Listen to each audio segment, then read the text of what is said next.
But I remember when I got out of the bathtub, we had probably about an hour left before I had to get to weigh-ins. And I got up and something didn't feel right.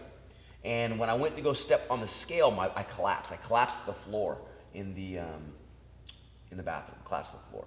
Something was wrong and I couldn't extend up anymore. Both my kidneys had completely locked up on me. And if you've never experienced it, this is something that it's just horrible. It feels like you have a serious muscle cramp in the back. And I was in the fetal position and I can't extend. And I remember looking at my buddy going, what the is happening?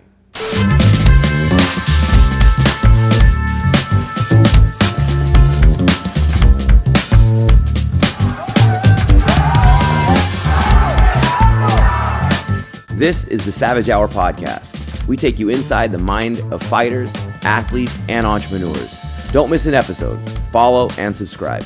Today we are talking about weight cutting in sports. I've got my student and professional fighter Cooper Gibson with me, and we're going to talk about experiences that we've both had with weight cutting. You know, I've been doing this for a long time now, and I've been cutting weight as far back as I can remember. I mean, as early as junior high school when I was wrestling, starting there. And weight cutting has always been just something I've been used to. And, you know, as I've gotten older, people see the transformations and we tell them, hey, I got a fight coming up and I've got to lose 15 pounds. I mean, probably the most common thing that somebody says to me goes, oh, I wish I could do that. Tell me your secrets. Tell me how I can lose 15 pounds in 5 days. And I always tell them, trust me, it's not what you think. It's not what you want. Weight cutting is, I don't know about you, but like for me, it's horrible. It's a necessary evil, but what it does on the body is so much more damaging, I think, than it does good. Yeah. I don't know. What do you think about that? There's definitely a price to pay for each weight cut, and you can make it a little less miserable on yourself, but it's always going to be hard. So you're never going to have an easy weight cut if you're fighting at the highest level, because everyone is cutting weight, and you have to be in the right weight class, in my opinion, to be successful. Yeah, I think that's spot on. Because here's what, like, people are like, oh, I want to be the bigger and stronger guy. Because when it comes down to inches, right, at the elite level of sport, it's inches. And when it comes down to a weight class, that inch could be a pound of strength. It could be, you know, just a little bit stronger. And we're talking life-changing differences that'll make. Becoming world champion and losing to the world champion. Yeah. You know, if he was just a little stronger, if he was just a little bit bigger. And weight cutting, man, like for me, I know personally, you know, people they see us on a scale and they, you know, we're flexing and we're smiling. We look like these supermodels, but inside, that's not what's happening. We are hurting inside.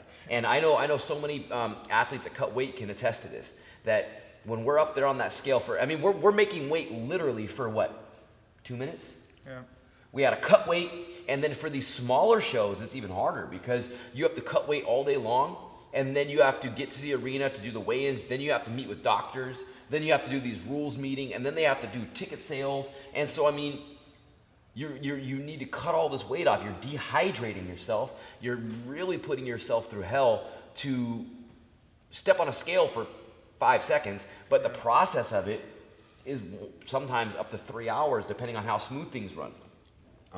For me personally, I know that I've had 2 occasions in my professional career where I'm pretty sure I came close to dying both times. The first time was when I was in the WEC and I was in Colorado. I'd never cut weight at elevation before, and crazy enough that weight cut was caught on film during the documentary, Occupation Fighter. And I kept falling down because my body couldn't hold itself anymore. I'm sure you've experienced that.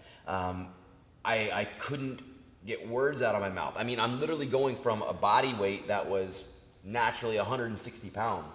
Now I'm dealing with the elevation that I'm at, and I'm doing this massive weight cut, and I'm getting down to about 140 pounds. And I think the last 5 pounds are always the ones that are testing on yourself.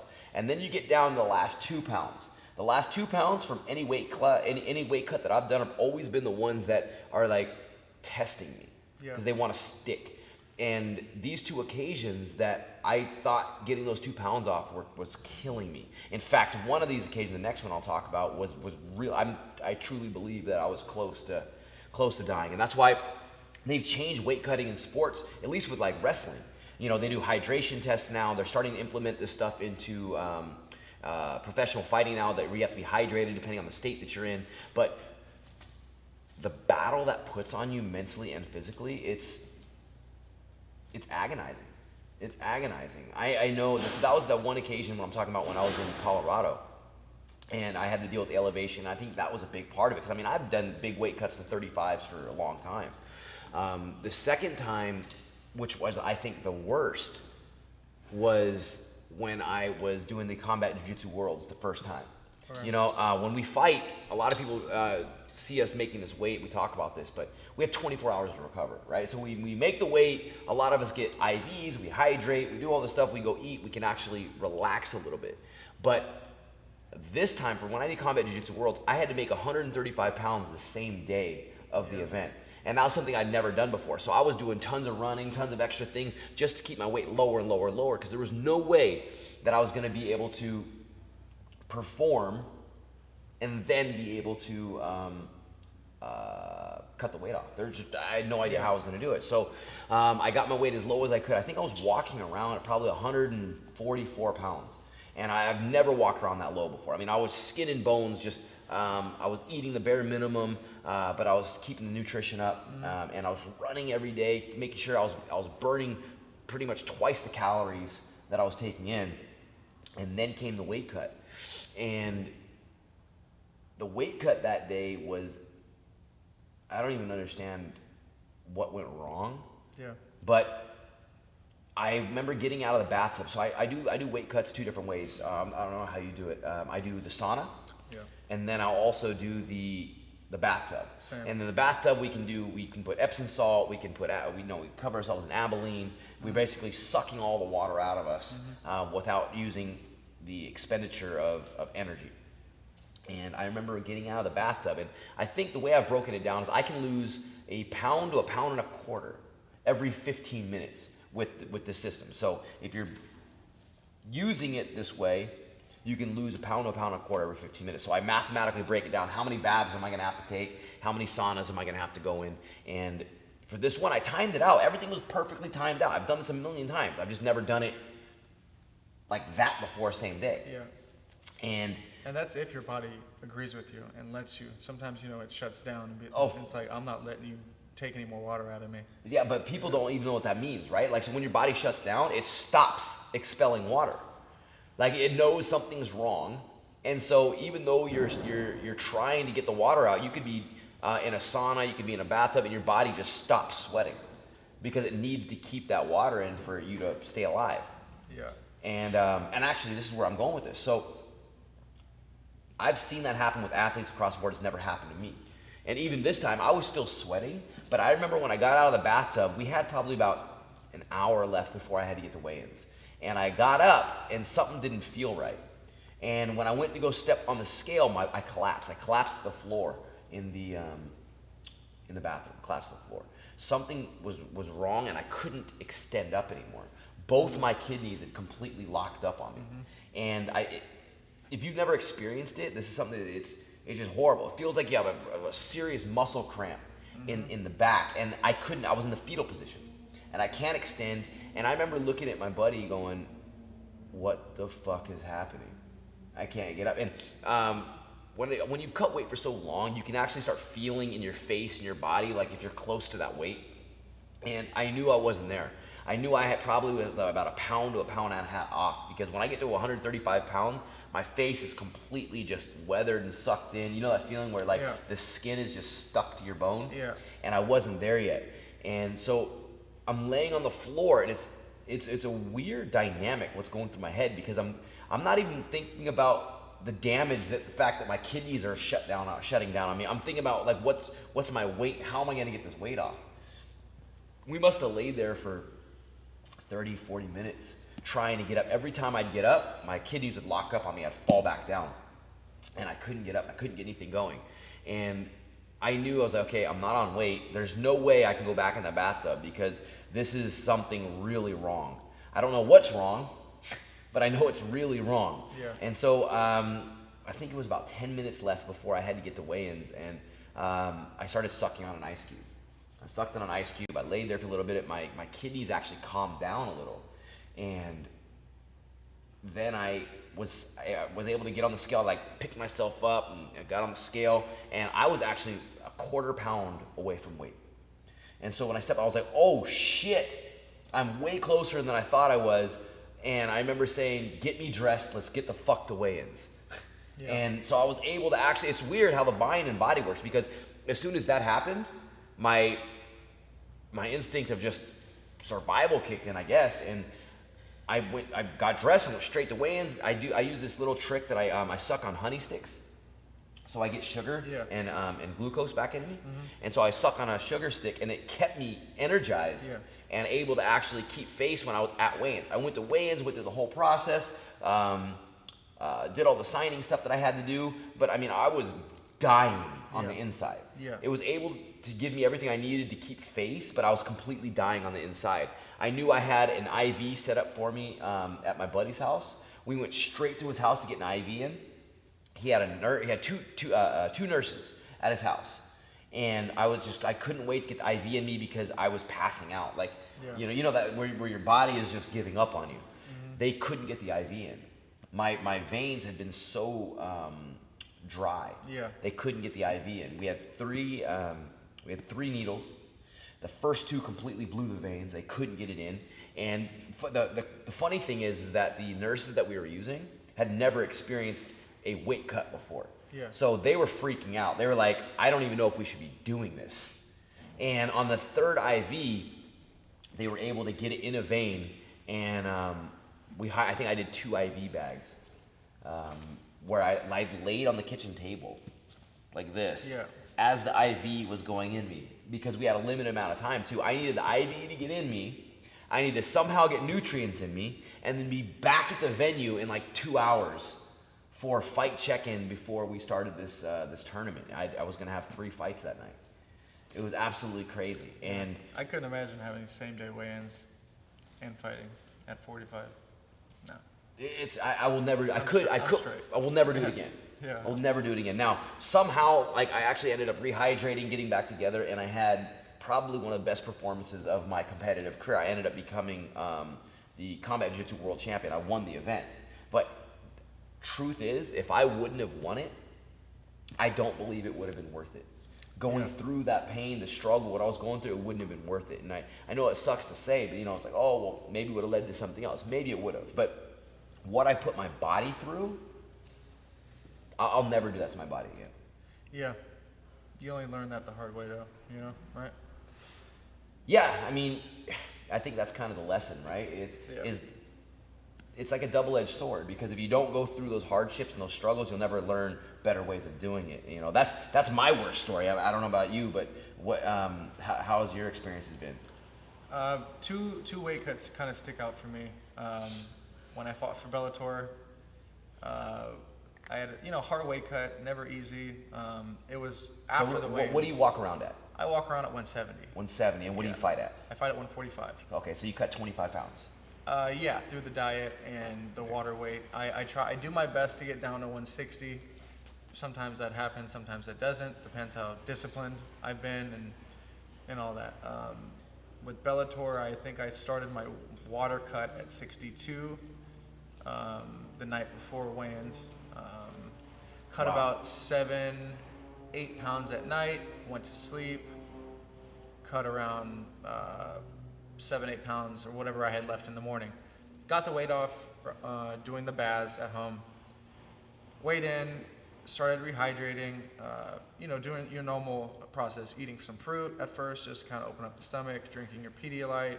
Didn't have a IV that time, but it was not until later on in the day that I started realizing something was really off. I couldn't pee all day after having like a gallon of water. So I started kind of freaking out. I looked in my eyes in the mirror. My pupils are dilated. So I made the mistake of Googling what that was. So that's like Dr. a symptom. Google. Yeah, a symptom of kidney failure is when you put all that water in your body, you still can't pee. Eyes dilating, my back hurt, and I started freaking out. I'm like, fuck, man, what do I do? Who do I call? I didn't even want to call anyone. I don't want to get told, don't fight. So I said, okay, I'm just gonna go to sleep, and we'll see what happens in the morning. I wake up, probably 3 a.m., took the longest piss of my life, and I was like, okay, I'm back to normal. But that was just one situation where I was just like, fuck, I may have done it. I may have done too much this time. I may have cut too much water too quick, and yeah. The hardest actual weight cut was, 2013, fighting for King of the Cage against Henry Corrales. Had been on a win streak, so I was super confident, young, so I thought I could cut all the weight I needed. Woke up that morning, 163, and that's 18 and a half pounds. 18 and a half pounds I think I had, 163.5. And we had to drive out to San Bernardino. So I'm cutting weight in a sauna. I have an EMT with me. I hired this guy. Actually, he was at that event. Remember when Dom fought for Pandemonium? And there was an IV guy at the end after? I don't remember, but I remember the show. I hired him. So I have him there, so I'm extra overly confident. This guy's with me. He's gonna, IV me up, so I'm gonna cut more water. And I probably do multiple hours in a sauna trying to get this weight off. 20, 30-minute sessions at a time. And I remember getting to a point where my vision was gone. I couldn't see 4 feet in front of me, blurry. My back was hurting, and it stopped coming off. The weight stopped coming off at 150, it seemed like, and we kept pushing and pushing, trying to, I'd never missed weight before that, so I was super stern on making that weight. And after that many hours in the sauna, we get to 146, I think, and I'm like, all right, let's just go.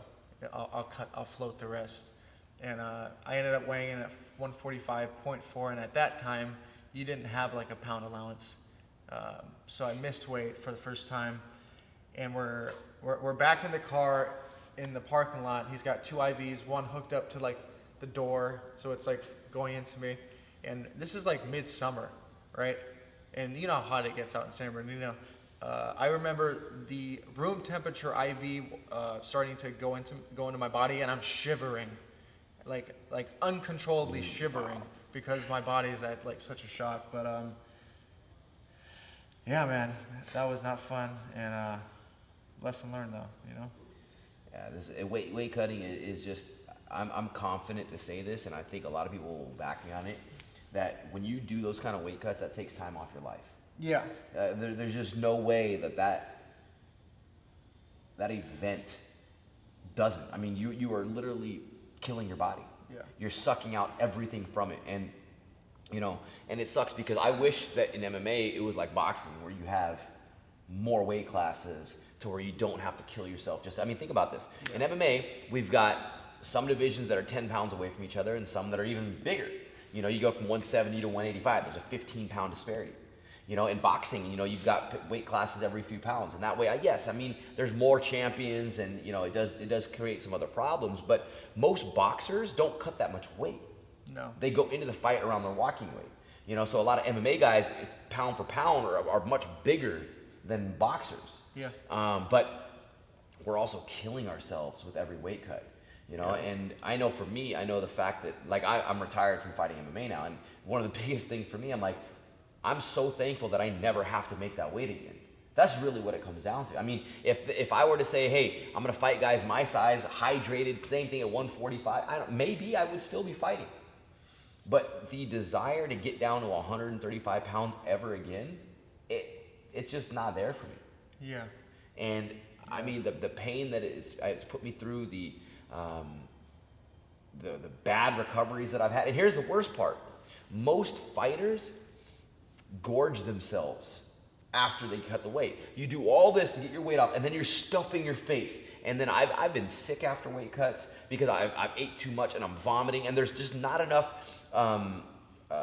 guidance on how to properly rehydrate, how to properly put nutrients back in your body. And even if there were, and because they are out there, the resources are out there, but the problem is when you're making $1,000 a fight, you're not hiring a nutritionist. Yeah. You're not doing any of that stuff. You're doing the best you can to guess. And if you have the people around you that are all guessing, everybody's just guessing. And so you have no idea what you're doing. So you're really going into a combative situation, really undereducated. Yeah. And once you get to the UFC and people think that, you see them on TV, you think that they've got all these things locked out. No. I mean, most guys in the UFC are still barely getting by, so they're not buying or paying for nutritionists and whole dietary counseling teams. I mean, you've got only the select guys like Conor McGregor, the guys on that top 2% that have a real fundamental team that builds them all around from nutrition to everything. I mean, you come into like a room and you've got 50 guys training. 90% of those guys are just trying to get by day to day. And weight cutting, man, is hard. I try to work. Like for me as a coach, I try to do my best to educate my guys, especially our amateurs. It's like a horrible guidance system for them because they see us cut weight and they're like, oh, well, I'm gonna cut 10 pounds. No, you're an amateur, dude. Like, you don't need to cut any weight. If you want to fight at a lower weight class, let's diet, let's get you down, let's work out, and we'll get you at a lower weight class. You guys are literally weighing in at like 12 o'clock in the afternoon and fighting at 6 o'clock. Like, you don't need to cut weight. Don't do this to yourself this early out. You're going to burn yourself out. You're going to hate the process. And by the time it goes pro, you're already going to be not wanting to do it. At least that's my opinion. What do you think? I agree. And that level of risk involved with head trauma is there as well. Same day weigh-ins. That's actually a great thing to bring up, right? Like, go ahead. I'll let you go ahead. No, you have less water in your brain to take shots. Your brain is just bouncing off your skull, without being hydrated. So you're definitely at a higher risk for brain damage. I mean, think about it. Your brain is so many percent water. Yeah. Right? Like, it's majority water. I'm blanking on the exact percentage, but it's majority water. And when you suck the water out of your body and you do not rehydrate it properly, and I saw a study that they said that even if you were to rehydrate properly, it's not going to go back to the brain in the 24 hours that you need it. Yeah. So if you're doing something in less than 24 hours, yeah, and you can have all the skill in the gym and have a bad weight cut or cut too much weight and be a fraction of your best self on fight night, which will then kind of roll into your career, and you'll have that mental kind of flip or hesitance when it comes to, can I perform on fight night? Was it the weight cut? Was it the jitters? It'll kind of leave that question in your head if you don't know how to do it correctly. And then you got the critics on top of that, right? Like, they see that you have one bad performance because of a bad weight cut, and then it's, he has no chin, or he's done. And then you start dealing with those battles too. It's like, man, do I not have a chin? Like, I don't get it. And it's nothing to do with this. It could just simply do with the fact that you cut too much weight. Yeah. You can't take it from the blow. Yeah, and that reminds me, like, that also will come from a lack of confidence. Some guys will be like, it'd be like me saying, I need to fight at 135, because I'm not doing great at 45, or if I have lost one, or, it comes, if you're doing it out of fear, I believe it's the wrong, like, you're already kind of fucked, you know what I mean? You have to check your motives. You have to ask yourself honestly, why you're trying to choose the weight class that you're in. Are you there's a fine line between being the biggest guy and then destroying your body come fight night, trying to be that top guy. Sometimes you gotta figure it out as you go the hard way. Yeah, but I think that's with a lot of it, you know what I mean? Yeah. But weight cutting to me is been brutal for all the years that I've done it. Like, there's only been a few weight cuts that I'm like, wow, that was pretty easy. Yeah. And I mean, I'm always evolving. There's always new ways of learning. But I think that confidence that you're talking about, like, people drop weight classes all the time because they think that that's the reason. Yeah. Those people, in my opinion, aren't willing to really take a look at what the issue is, or change certain behaviors. They just want it's like fitting a square in like a circle. Yeah, they want the quick fix. Yeah, and I get that too, but unless you address what the issues are, you're not going to really make any progression. But that's kind of like a very big statement in general, right? Yeah, like that's it's very like broad. a lot of people, but, Yeah, but yeah. that's it's a good topic because people that don't want to address the actual issue, they're just going to cover it and look for solutions. Yeah. It doesn't matter what you else do. Like, you know that saying, like, you know, you take a piece of shit and you paint it, Yeah, it's still a piece of shit. still a piece of shit. Yeah, man. What advice would you have for people on cutting weight? My advice would be listening to your coaches and training partners who've cut weight many times. But what if they don't have those people? If you don't have those people, you need to do your research. You need to definitely do your research. You shouldn't be cutting more than 10 pounds of water at most, even if you have 20, you know, and that's if you're a pro. If you're an amateur, 5 or less, tops. But if you're a pro, you're definitely going to want to be in the right weight class, so cutting weight is going to be a part of it. And if you don't have people to reach out and give you that information, there are people online. Mike Dolce had his thing for a little bit. There are some people you can hire too. I suggest you pay a little bit of money, you know, because your long-term health is more important than, you know, this short-term gratification. So reaching out to people like, what's that program in Florida that we use? Perfecting Athletes? Perfecting Athletes. They do a really good job with a lot of UFC fighters as well. I've definitely picked up a lot of things from them. And doing a test, you can even do a test cut at home, you know? You can do a test cut before, I wouldn't do it within a month of when you actually compete, but doing a test cut at home, learning how much weight your body can lose in a certain amount of time, getting the whole routine down, doing the bathtub to the cocoon with the towels, learning all those tricks, you know, definitely, and then seeing how you feel the day after, and, you know, go in the gym and train, you know, maybe don't get hit in the head, but see how your body reacts to it before it's crunch time, you know what I mean?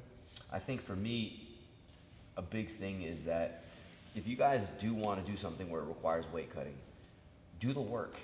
You know what I mean? Don't let the weight cut be what's last. It should be a process, right? So if you have a certain weight class you want to get to, you should be working towards that the entire time. Yeah. You know, you should be putting in the work, you should be putting in the miles, you should be putting in the diet. Because a lot of times people say, oh, well, this is the way that I eat. Well, if you want to be at a certain weight class, you need to adjust the way you eat. Yeah. You know, and like for fighting and what we do, it's a sacrifice, right? You have to sacrifice the foods that you want for that goal of making the weight. So here's the deal. If you want that pizza, that means the weight cut's going to be hard. That means you are not addressing the underlying issue, right? It's not the weight cut. It's what you're doing prior to. So you can do things where you can go to bed earlier. You don't have to stay up all night doing these things. You can get more rest. You can get more sleep. You can drink more water. You can watch what you're putting in your mouth. You could do the test cuts. You could do these things that are going to see, okay, if I do this, how does my body react? That's how you can put this in process. But if you skip out on the process, you're only going to make it harder for yourself, and you're going to ruin the longevity of not only your health, but being able to stay active in the sport. Cutting weight is horrible on any level. Yeah. And it's not the breakdown that it does to your body. In my opinion, if you want to cut weight properly, you have to do the work prior to. Find people you can study from. Find people that you can take information from. Go and do your own research. Don't only rely on people that are giving you information, because maybe they've done things like wrong the whole time. So you want to piece things together. At the end of the day, it's your body. So you're going to have to go and do the work. You're going to have to do the research. You have to find what works for you, because what works for me might not be good for you. I know people say, "Oh, I don't like the bath." Okay, I like the sauna. Cool. I have other people that like to be active. Yeah. But so you have to find what works for you, and it's gonna evolve. Like what you do one day, 2 years later might be different that day. So find what works for you. Don't let yourself wait to the last minute and cut only water. You're only gonna hurt yourself. Done it, and it, you know, I regret it for sure. Me too. Definitely could have won that I didn't. You know. So the thing is I wanted to talk about weight cutting because it's such an important topic that doesn't get discussed enough. You know, and people think that we go out there and we look good on camera, like, oh, I want to look like that. When I see somebody that shredded on TV, I'm like, man, that shit sucks. Yeah. You know, you see these bodybuilders that are doing like these physique things, and they're like, oh, I want to look like that. No, you don't. Yeah. You trust me, you do not want to look like that, because the pain that it takes to get there for that moment. That's all it is a moment. I mean, look, if we took our shirts off right now, we would not look like what we look like on a scale for fight night. You don't want to. You want to be healthy. You want to be able to eat things. And here's the other thing: when it comes down to dieting, I'm gonna leave it on this. You still want to enjoy life. You don't want to just cut out all the things that make food enjoyable. You don't want to do these things where you're just walking around eating sunflower seed and chicken breasts with nothing on them for the rest of your life. That's sustainable. That's not sustainable. Yeah. That's not life. No. Like enjoying life. I want to be able to go out and have dinner with my friends. I want to be able to get together and enjoy food. It's part of like the breaking bread and enjoying life. But you got to understand that it's in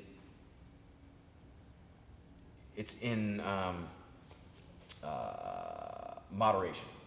Yeah. Right? We got to learn how to be conscious of what we have around us food-wise, and we got to be conscious of what goes in our mouth. And then we got to be also severely conscious of what we're doing exercise-wise. So it's important to take all those factors into play when it comes to cutting weight. Anything else? You just have to be obsessed with getting better and doing the research. I've spent hours online trying to figure out how can I be better? How can I be more effective with my weight cut? And then trying it. So it's just trial and error, research, being obsessed with being better, and being willing to be uncomfortable. Like we were talking about earlier, that discipline. If you're trying to be the best and you're obsessed with becoming better, then you're willing to be uncomfortable. It doesn't work otherwise. You have to have one to have the other. So I'd just be obsessed, completely obsessed, and also be honest with yourself about things that aren't working, and being willing to let go of certain things. If your problem is soda, then stop avoiding that. Stop trying to make that work. Stop trying to keep drinking soda. But I think that's what I'm like, but I like that. Well, then you're not going to change. Yeah. You got to break that comfort zone. That's it. All right, well, cool. Thanks, Coop. I hope this helped and gave you guys some insight on how weight cutting really is, because the truth behind weight cutting is so much different than what people see it on the surface as. Hey guys, if you like this episode, follow the podcast and subscribe to our YouTube channel.